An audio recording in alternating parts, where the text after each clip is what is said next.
अपनी इंद्रियां, मन, चित्त, इन्हीं का सावधानी पूर्वक निरीक्षण करता रहे। बंधन न कभी हुआ है, न है, न होगा।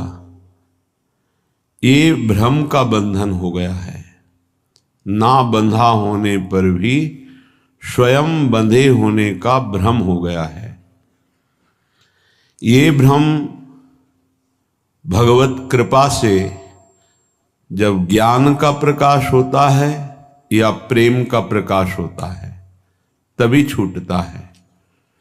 जड़ चेतन ही ग्रंथि परि गई, यद्यपि मृषा छूटत कठिनई। तो जब हमारी इंद्रियां, हमारा मन और हमारा चित्त, इनका बड़ा योगदान है भगवत प्राप्ति में। यदि हमारा मन सांसारिक भोगों का संकल्प विकल्प करना बंद कर दे और हमारे चित्त की एक एक वृत्ति भगवत चिंतन में लग जाए तो इंद्रियां स्वाभाविक अंतर्मुख होकर, मन के अधीन होकर ये प्रभु में लग जाएं। जो शब्द, स्पर्श, रूप, रस, गंध की भोक्ता इंद्रियां हैं, इनका मुखिया मन है, इनका चिंतन कराने की प्रवृत्ति चित्त है और विषय भोगों में सुख है ऐसी बुद्धि है और मैं सुख भोग रहा हूं ऐसा अहम है। यही दुर्गति का कारण है। दुख, क्लेश, चिंता, भय, शोक, बंधन यही है। जब इंद्रियां मन के अधीन हो गई, मन प्रभु के चरणारविंद के सुख में ही निमग्न रहने लगा, बुद्धि का निश्चय एकमात्र श्यामा श्याम के सिवा कोई हमारा नहीं है, हम किसी के नहीं हैं, अहम प्रिया प्रीतम के चरणों में समर्पित हो गया तो जीवन मुक्त था, जीवन मुक्त है, जीवन मुक्त रहेगा, ऐसा अनुभव हो गया। जहां ये बंधन भ्रमात्मक हटा तो परमानंद की बाढ़ आ जाएगी। आप भावना भी नहीं कर सकते, संसारिक शब्दों में कल्पना भी नहीं कर सकते कि परमानंद सुख कैसा होता है, क्योंकि जितनी भी रची हुई सृष्टि वो ब्रह्मा के द्वारा रची हुई है। ब्रह्मा के द्वारा रची हुई संपूर्ण सृष्टि त्रिगुणात्मिका माया है। यहां परमानंद की कहीं कोई अनुभूति की बात ही नहीं है। जब तक विषयानंद का त्याग नहीं होगा तब तक परमानंद की अनुभूति नहीं होगी। जब तक ज्ञान नहीं होगा तब तक विषयानंद का त्याग नहीं होगा, या प्रेम नहीं होगा तब तक विषयानंद का त्याग नहीं होगा। बड़ा कठिन है मन और इंद्रियों को प्रभु में लगाना। बातें बना लेना, प्रवचन कर लेना, प्रवचन सुन लेना, वाहवाही इकट्ठा कर लेना, खूब धन एकत्रित कर लेना, खूब नाना प्रकार के भोगों को भोगना, ये कोई खास बात नहीं है। ये स्वाप्निक है, ये एक अच्छा स्वप्न है, लेकिन जब जगेंगे तो खाली हाथ होंगे। स्वप्न का कोई भी वैभव, भोग, सामग्री, परिवार जागृत होने पर कुछ नहीं होता, कुछ नहीं, 100% झूठा। ऐसे ही ये जो ब्रह्मा के द्वारा रचा हुआ संपूर्ण संसार है, जब आप भगवदानंद का जरा भी अनुभव करेंगे तो जेहि जाने जग जाए हेराई, जागे जथा स्वप्न भ्रम जाई। जिस परमात्म तत्व को जान लेने के बाद संसार ऐसे गायब हो जाता है जैसे स्वप्न में नाना प्रकार के पदार्थ, अनुकूल प्रतिकूल, व्यक्ति अनुकूल प्रतिकूल देखा, पर जब जगे तो कुछ नहीं था। उमा कहूँ मैं अनुभव अपना, सत हरि भजन जगत सब सपना। ये स्वाप्निक पूरा का पूरा जितना ब्रह्मा ने रचाया, आ ब्रह्म स्तंभ पर्यंतम सर्वम मायामयम जगत सत्यम सत्यम पुनः सत्यम हरेर्नामयु केवलम। तिनके से लेकर ब्रह्मलोक तक जितना कुछ है ये सब जादू का तमाशा है, माया है। आ ब्रह्म भुवनान लोकान पुनरावर्तिनो अर्जुन, हे अर्जुन इसमें मत फंसो। ये सब बार बार जन्म मरण का चक्र बढ़ाने वाले हैं, मिटाने वाले नहीं हैं। यहां से लेकर ब्रह्मलोक तक एकमात्र सच्चिदानंद में वृत्ति लगा दे, चाहे गृहस्थ हो या विरक्त हो, अपने अपने धर्म का पालन करते हुए वृत्ति को नाम में लगाना है, नाम में जीवन करना है। अब समस्या ये है कि हमारा मन और हमारी इंद्रियां तो भोगों में लगी हैं, कैसे परमात्मा तत्व में लगे? तो श्रीपाद प्रबोधानंद जी महाराज कह रहे हैं, वशी कर तुम सक्यो नहीं नहीं मनागिंद्रिय गणों, गुणों भुवनैन्येकोऽपि प्रविशति सदा दोष निचयः। क्वायामः किं कुर्मो हरि हरि मयि सोऽप्य करुणः। स्ववासं श्रीवृन्दावन वितरमानन्यगतिकम्। क्या करूं, कहाँ जाऊं? क्वायामः कहाँ जाऊं? किम कुर्मो क्या करूं? हे हरि वशी कर तुम शक्यो नहीं नहीं मनागिंद्री गुणों। ये बहुत चंचल है मन, ये बहुत गंदी है इंद्रियां, बार बार भोगों में फंसा रही। हे मेरे हरि कहाँ जाऊं, क्या करूं? ये मेरे वश में नहीं हो रही। सच्चाई की बात यही है। बातें बना लेना, ज्ञान की बातें उपदेश कर लेना बहुत सरल है, पढ़ लो सुना दो, लेकिन इनको अपने आचरण में उतार लो। सोई महात्मा, चाहे वो गृहस्थ हो या विरक्त हो, शास्त्र की आज्ञा के अनुसार अपने अंतःकरण को चलाना ये महात्मा का लक्षण है। मन और इंद्रियों को स्वतंत्र रूप से भोगों में छोड़ देना ये विषयी पुरुष का लक्षण है। प्रायः बहुत संभालने पर भी, बहुत वर्षों तक इनको संयम में रखने पर भी कभी अहंकार ना कर ले कि मैं संयमी हो गया, मैं जितेंद्री हो गया। जब तक प्रभु का मिलन ना हो जाए तब तक मन और इंद्रिय पर विश्वास न करे कि मैं अमुक भोगों का विजयी हूं, त्यागी हूं। नहीं, कभी भी फिसल सकते हो।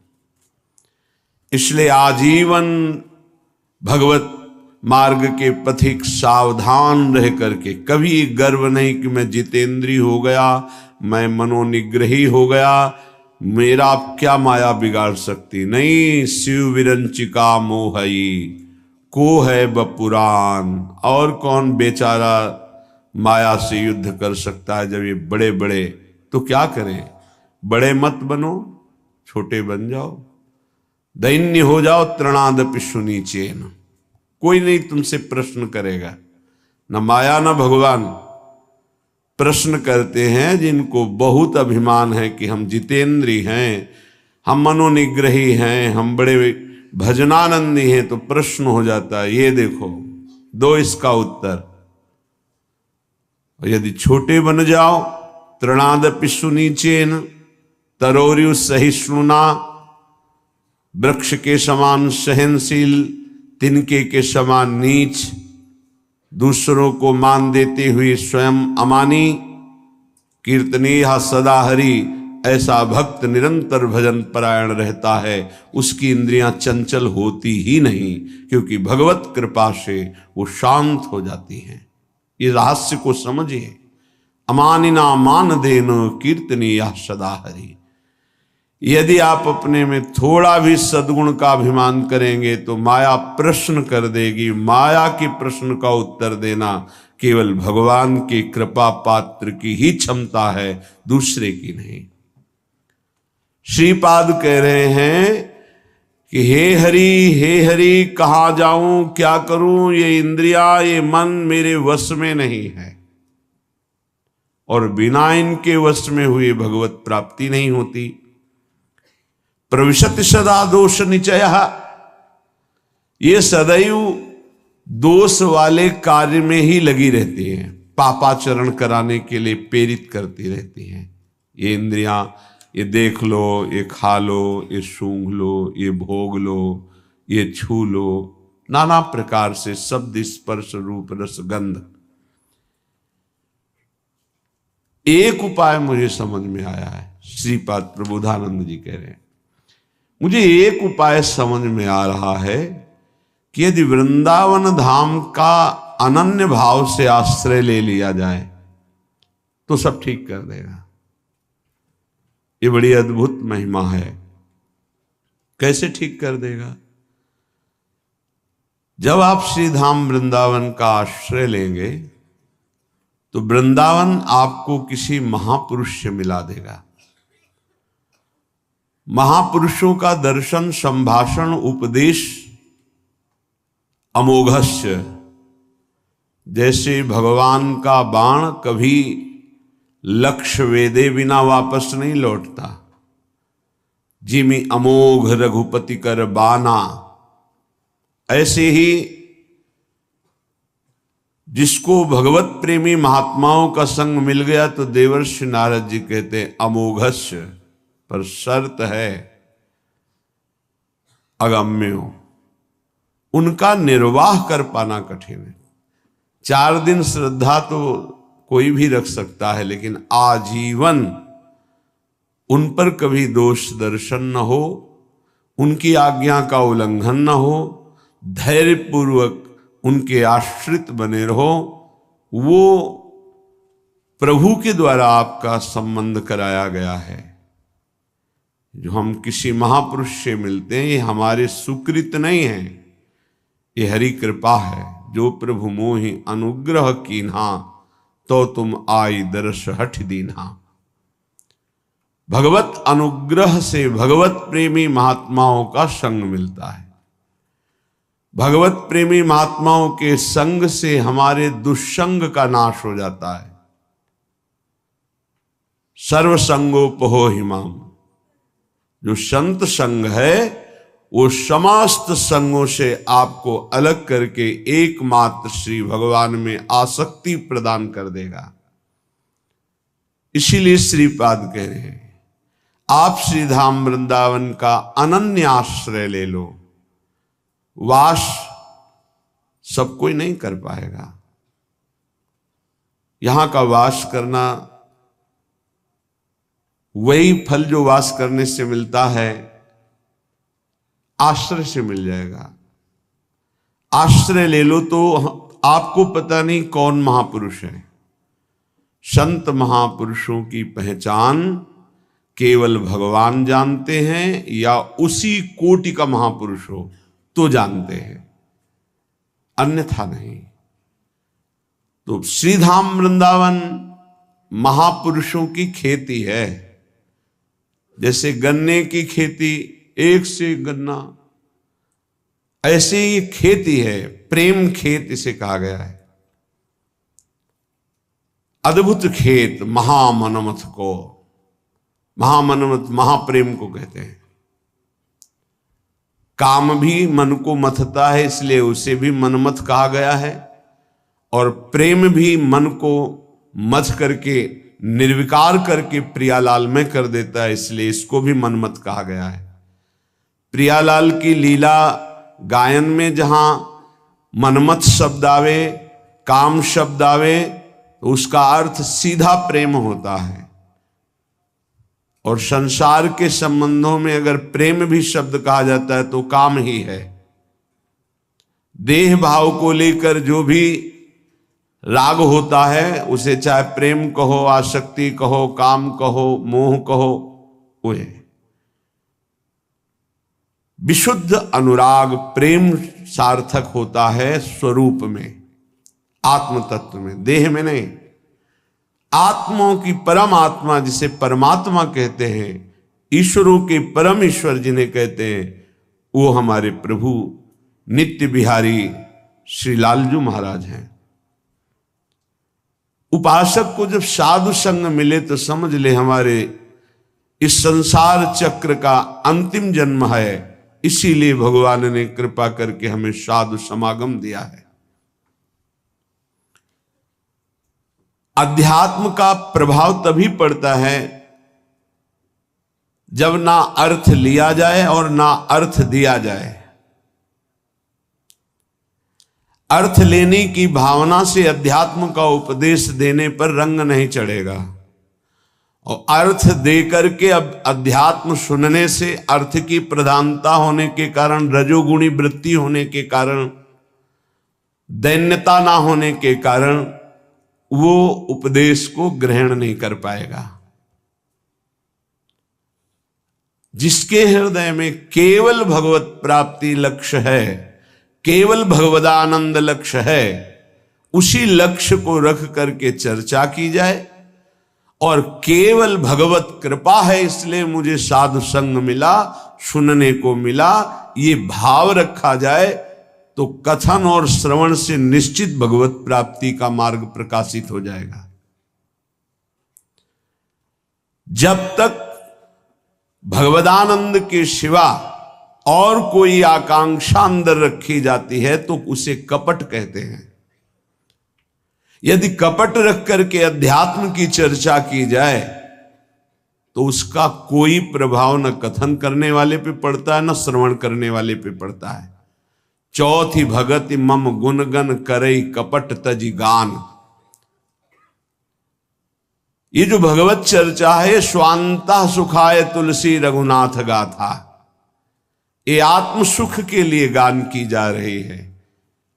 मान प्रतिष्ठा, यश, कीर्ति, रुपया, पैसा, भोग सामग्री, प्रणाम, नमस्कार, वाहवाही, ये सब इसका लक्ष्य नहीं है। अगर ये लक्ष्य है तो प्रभाव नहीं पड़ेगा, न कथन से न श्रवण से। यदि भगवद आनंद लक्ष्य है तो श्रवण सुनत प्रापक रति राधा पद अम्बुज सुकुमार। सुनने मात्र से प्रियालाल के चरणों की प्रीति हृदय में प्रकाशित हो जाएगी। गावत श्रवणन सुनत सुखाकर विश्व दुरित दवनी। गायन करने से, श्रवण करने मात्र से संपूर्ण विश्व के पाप नष्ट हो जाएंगे। कोई भी कहीं भी हो, यदि वो कान में भगवत चर्चा सुन ले तो श्रवण द्वार जाकर हृदय के संपूर्ण मलिनताओं का, पापों का ये शब्द नाश कर देंगे। क्योंकि निष्काम, निर्विकार, चिदानंद भाव की प्राप्ति के लिए लक्ष्य करके जब चर्चा होती है तो उसमें अद्भुत सामर्थ्य होती है। इसीलिए श्रीपाद कह रहे आप वृंदावन आ जाओ, एक दिन के लिए आ जाओ, इस रज में बैठकर चर्चा सुनो, तुम्हारे हृदय में निश्चित कोई न कोई शब्द अपना अधिकार कर लेगा। और एक शब्द पकड़ लिए पूरे सत्संग में तो आपके जीवन का परिवर्तन हो जाएगा, पक्का। श्रीपाद कह रहे जाति प्राण धनानियांतु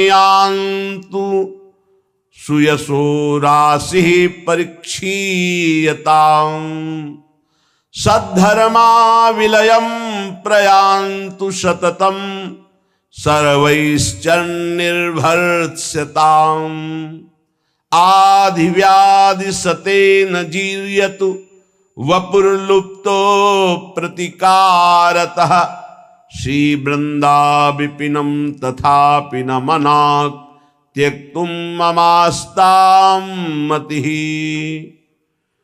न तुम्हारी जाति काम में आएगी, न तुम्हारे प्राण किसी काम के रहेंगे, न तुम्हारा धन तुम्हारे साथ जाएगा, न तुम्हारा परिवार, सब यही छूट जाएगा। देखो, जो पंचभूत हैं वो सबके एक ही हैं, पंचभूतों से बना हुआ है शरीर, जैसे हमारा वैसे ही आपका।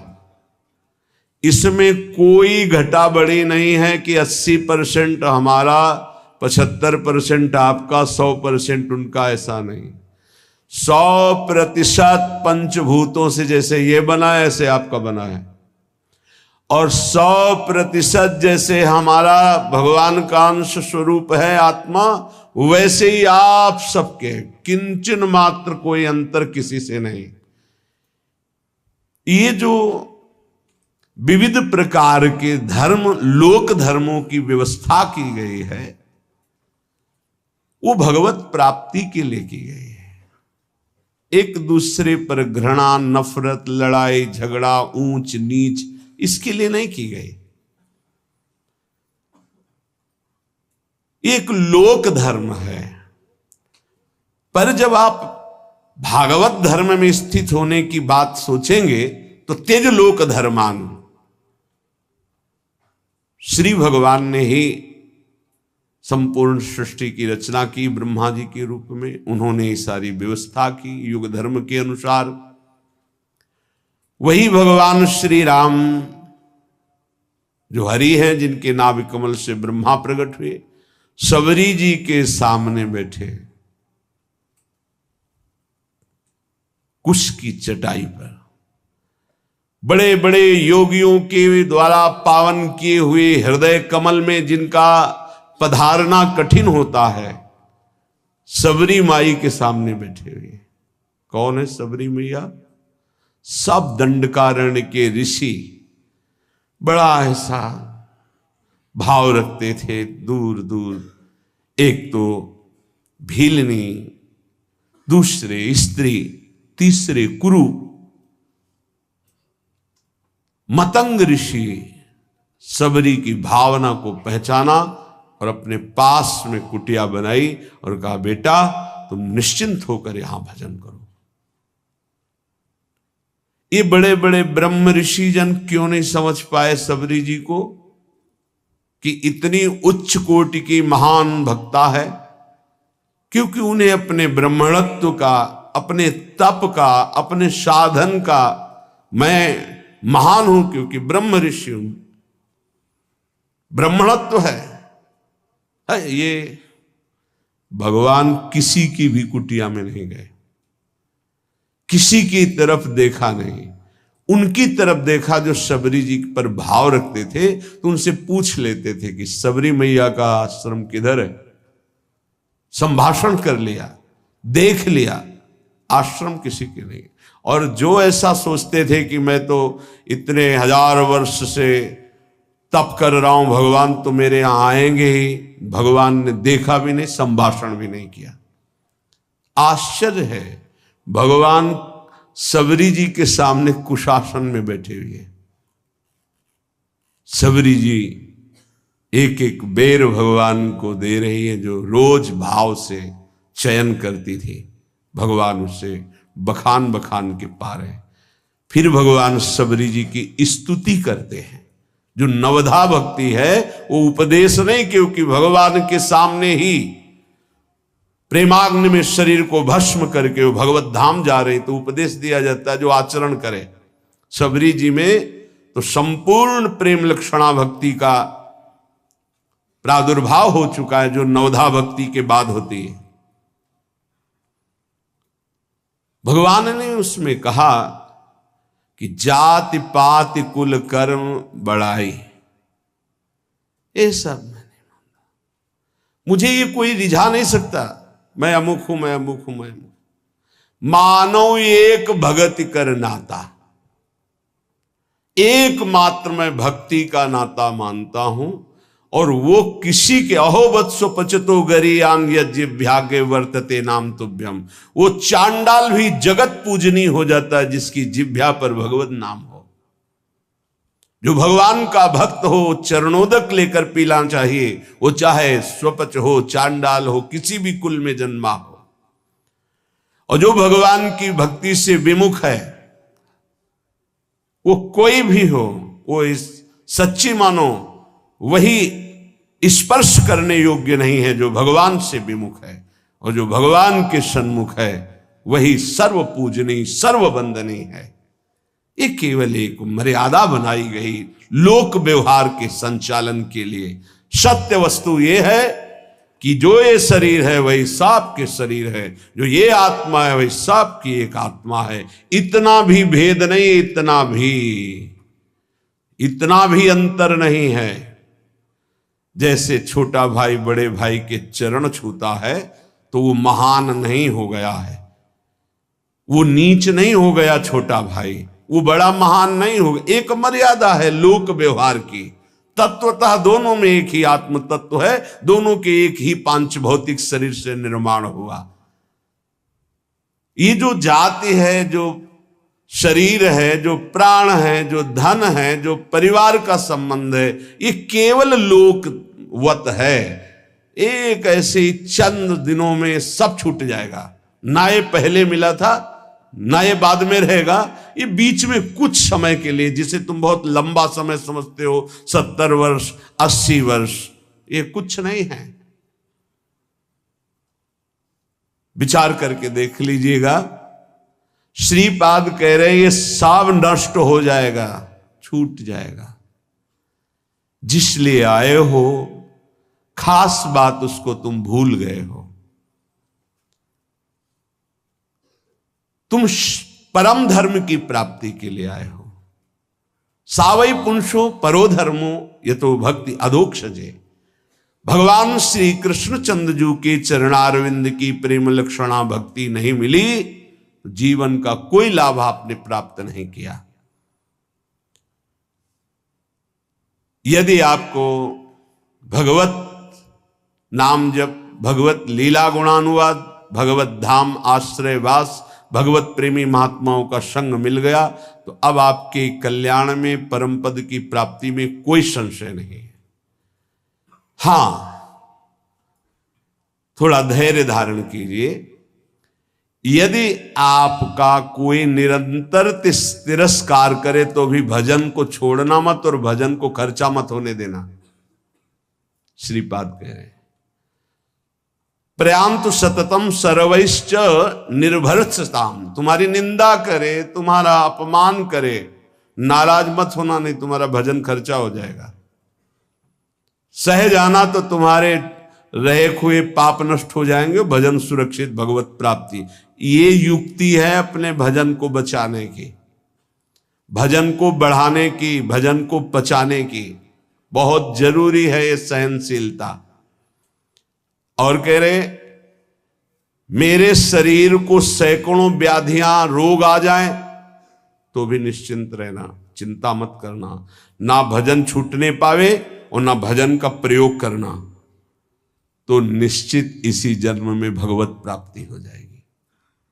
होता क्या है, 2-4 माला जपा, जहां समस्याएं आई तो भजन भी छूटा और संकल्प भी बना दिया कि प्रभु जो कुछ भी भजन साधन हुआ ये हमारी कामना पूर्ण हो जाए। अगर उसके समान भजन है तो हो जाएगी, नहीं है तो फिर नहीं होगी, तो आस्तिकता भी आपकी नष्ट हो जाएगी। ये परमार्थ है, इसको अंदर से समझने की चेष्टा करो। बाहरी व्यवहार नहीं है, ये अध्यात्म है। लेश मात्र भी भजन छूटने की इच्छा ना रह जाए। ये कैसे होता है? जब भजन से बढ़कर कोई सुखद वस्तु लगती है, व्यक्ति लगता है, परिस्थिति लगती है तो भजन छूट जाता है। ये आप बहुत धैर्यपूर्वक पकड़िए। भजन से बढ़कर जब कुछ लगेगा तभी छूटेगा भजन, नहीं छूटेगा। रक्षति संसार भयात् सदोष मप्य शेष देह भृद वृंदम वृंदावनमिति तेन प्रथितं तन्नोमि काननम किमपि। यहां का एक प्रभाव है कि चाहे जितना पापी नीच दोषयुक्त पुरुष हो, जहां वृंदावन का आश्रय और करुणा से कहीं उसको कुछ दिन वास करने की रुचि हुई, तो प्राणी समूह के समस्त पाप और दोषों का नाश करके अनिर्वचनीय भाव अंदर भर देना, यह धाम की कृपा। सत्य सत्य सत्य, अनिर्वचनीय भाव हृदय में भर देना, ये धाम की कृपा। कैसे वाणी की सामर्थ्य नहीं कि श्रीधाम वृंदावन की कृपा की बात बता सके। अपार असीम करुणा वरुणालय, तन्नौमि काननम किमपि, मैं नमस्कार करता हूं कि जिन इंद्रियों को वश में करना, मन को वश में करना बड़ा कठिन है, ये पापाचरण ही कराती रहती हैं। ऐसा पापी पुरुष, दोषयुक्त पुरुष कहीं किशोरी जी की कृपा से श्रीधाम आने जाने लगा, सत्संग सुनने लगा, बिहारी जी राधा रमण राधा वल्लभ लाल जी इनके दर्शन करने लगा, धाम की कृपा से ऐसा अनिर्वचनीय भाव जाएगा कि परिवर्तन हो जाएगा, वो दोष रहित हो जाएगा। बड़ा आश्चर्य होता है, 30-30 वर्ष से व्यसन कर रहे हैं, मदिरा पीना, मांस खाना, व्यभिचार करना और आदि आदि, और वृंदावन से शब्द गया, मिले बाद में पहले निर्विकार हो गए। ये चमत्कार कैसा श्रीधाम वृंदावन का, कि भूमि में बोला गया शब्द गया और उसका परिवर्तन कर दिया, और जिसका शरीर वृंदावन आया, यहां की रज लगी, उसमें अनिर्वचनीय भाव आ जाए तो कौन से आश्चर्य की बात है।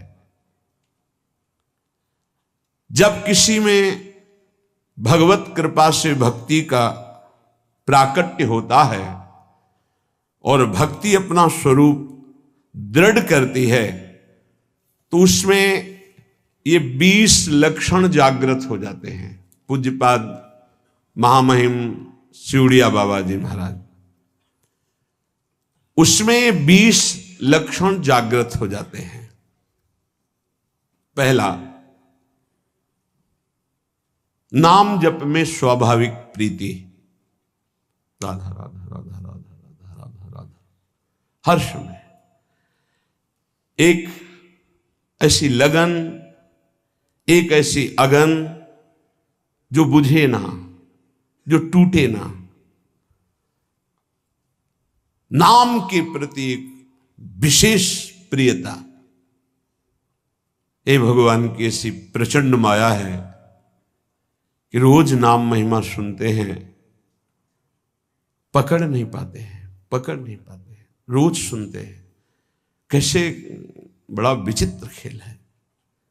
हम सब सुनते हैं, हम सबको पता है यहां से नाम रूपी धन लेके जाएंगे और कुछ नहीं।